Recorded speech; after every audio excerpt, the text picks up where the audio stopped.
ground! I'll shoot you! I'll shoot you! He's on fire! He's on fire! Get extinguisher! Extinguisher!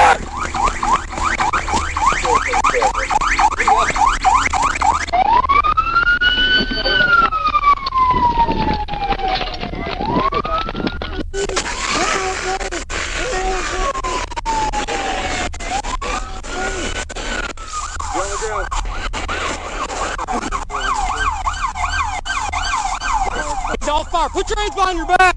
The suspect was later identified as Christopher Gaylor. During the attempted escape, a second trooper, Austin Duncan, deployed his taser twice. On the second attempt, sparks ignited a fire that set Gaylor ablaze. At the hospital, Gaylor's father revealed he had been carrying a jug of gasoline in his backpack, which caught fire when the taser hit. Christopher Gaylor eventually recovered from his burns. He was given 7 years of probation but died in a car crash a year later.